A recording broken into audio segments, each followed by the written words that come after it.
നമസ്കാരം. തിയേറ്റർ റിലീസിന് ശേഷം ഇപ്പോൾ OTT-യിൽ സ്ട്രീം ചെയ്യുന്ന ബ്ലഡി ബെഗർ ആമസോൺ പ്രൈമിലാണ് ഈ ചിത്രം ഇപ്പോൾ സ്ട്രീം ചെയ്യുന്നത്. തിയേറ്റർ റിലീസ് ചെയ്ത സമയത്ത് കേരളത്തിലും റിലീസ് ഉണ്ടായിരുന്നു. പക്ഷേ രണ്ടാമത്തെ ദിവസം മുതൽ ഷോസ് കുറയുകയും പലയിടത്തു നിന്നും മാറ്റുകയും ചെയ്ത അവസ്ഥ കൂടിയായിരുന്നു. നെൽസൺ നിർമ്മാണം നിർവഹിച്ച് ശിവപാലൻ മുത്തുകുമാർ സംവിധാനം ചെയ്ത് കവിൻ പ്രധാന വേഷത്തിലെത്തിയ ഈ ചിത്രത്തെക്കുറിച്ചാണ് ഇന്ന് നമ്മൾ മൺസൂൺ മീഡിയയിൽ സംസാരിക്കുന്നത്.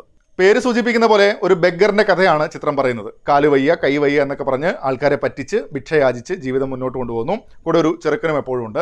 അങ്ങനെ ഒരു ദിവസം ഇദ്ദേഹത്തെ ഒരു വലിയ വീട്ടിൽ ഭക്ഷണം കഴിക്കാൻ ക്ഷണിക്കുന്നു. അന്നത്തെ ദിവസം അയാൾ ആ വീട്ടിൽ അകപ്പെടുന്നതും തുടർ സംഭവങ്ങളുമൊക്കെയാണ് ചിത്രം പ്രധാനമായിട്ടും ഫോക്കസ് ചെയ്യുന്നത്. തുടക്കം മുതലൊരു പ്രതീക്ഷ നൽകി തന്നെയാണ് ചിത്രം മുന്നോട്ട് പോകുന്നത്. പക്ഷേ ആ സ്പേസിനെ മികച്ച രീതിയിൽ ഉപയോഗിക്കാൻ പറ്റാതെ പോകുന്നിടത്ത് ഒരു സാധാരണ സിനിമയായി മാറുകയാണ് ബ്ലഡി ബെഗർ. കവിനാണ് പ്രധാന വേഷത്തിൽ എത്തിയിരിക്കുന്നത്. തുടക്കത്തിലെ ബെഗർ വേഷമൊക്കെ നല്ല രസമായി തന്നെ ചെയ്തിട്ടുണ്ട്. ആ കഥാപാത്രത്തിൻ്റെ യാത്ര എന്നതിലേക്ക് പ്രേക്ഷകനെ കൂടെ ഇന്നാക്കാൻ അത് സഹായകരമാവുന്നുണ്ട്. പിന്നീടും പെർഫോം ചെയ്യാനുള്ള നല്ല സ്പേസ് ആ കഥാപാത്രത്തിന് ലഭിക്കുന്നുണ്ട്. അത് നീറ്റായി തന്നെ ചെയ്തിട്ടുമുണ്ട്. റെഡിൻ കിങ്സ്ലിയാണ് മറ്റൊരു പ്രധാന വേഷത്തിലെത്തുന്നത്. ഒരു കണക്കിന് പറഞ്ഞാൽ ഒരേ രീതിയിൽ സംസാരിച്ച് ഇപ്പോൾ പലയിടത്തും വെറുപ്പിക്കലാണ് അദ്ദേഹം. ഇവിടെ 1-2 സ്ഥലങ്ങളിൽ അല്പം ചിരി സമ്മാനിച്ചു എന്നതിനപ്പുറത്തേക്ക് ഒരു രീതിയിൽ വെറുപ്പിക്കൽ പരിപാടി തന്നെയായിരുന്നു. ഇൻട്രസ്റ്റിംഗ് കഥാപാത്രമൊക്കെയാണ്, പക്ഷേ അതിനെ മൊത്തത്തിൽ ഉടച്ച് കയ്യിൽ തരുന്ന അവസ്ഥ. സുനിൽ സുഗതയും പ്രധാനപ്പെട്ട വേഷത്തിലെത്തുന്നുണ്ട്. നല്ല രസമായി തന്നെ ചെയ്തിട്ടുണ്ട്. ഇടയ്ക്കുള്ള വിലപേശൽ പരിപാടിയൊക്കെ രസമായിരുന്നു. ഒരു വലിയ വീട്ടിലാണ് കഥയുടെ ഭൂരിഭാഗം സംഭവങ്ങളും നടക്കുന്നത്. അവിടെ കുടുംബക്കാരായി കുറച്ചുപേർ കൂടിയുണ്ട്.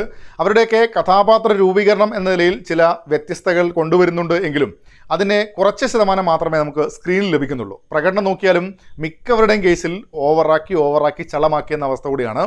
കോമഡിക്കായി കൊണ്ടുവരുന്ന സംഭവങ്ങളൊക്കെ ഇടയ്ക്ക് ചിരിക്കണോ വേണ്ടയോ എന്ന സംശയത്തിലേക്ക് കൂടെ വഴുതി വീഴുന്ന അവസ്ഥ കൂടിയുണ്ട്.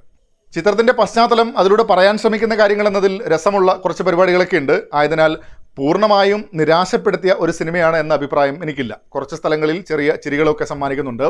വീട്ടിലുള്ള പരിപാടികൾ എങ്ങനെ രസകരമായി കൊണ്ടുപോകാം എന്നിടത്താണ് സിനിമയുടെ ഗ്രാഫ് താഴുന്നത്. ബ്ലാക്ക് കോമഡിയൊക്കെയായി വലിയ സാധ്യതകൾ തുറന്നിരുന്നുണ്ടെങ്കിലും റിവെഞ്ച് പരിപാടിയിലേക്ക് പോകുമ്പോഴേക്കും മൊത്തത്തിൽ ഉള്ള താല്പര്യം കൂടെ പോകുന്ന അവസ്ഥ കൂടെയായിരുന്നു. നേരത്തെ സൂചിപ്പിച്ച പോലെ ചില വ്യത്യസ്തതകളൊക്കെയുള്ള ഒരു സിനിമ. വലിയ നിരാശയൊന്നുമില്ല. ഞാനങ്ങനെ റെക്കമെൻഡ് ചെയ്യുന്നതുമില്ല. നിങ്ങളും സിനിമ കണ്ടിട്ടുണ്ടെങ്കിൽ അഭിപ്രായങ്ങൾ കമൻറ്റ് ബോക്സിൽ പങ്കുവെക്കുന്നു. മറ്റൊരു സിനിമയുടെ വിശേഷങ്ങളുമായിട്ട് നമുക്ക് വീണ്ടും കാണാം.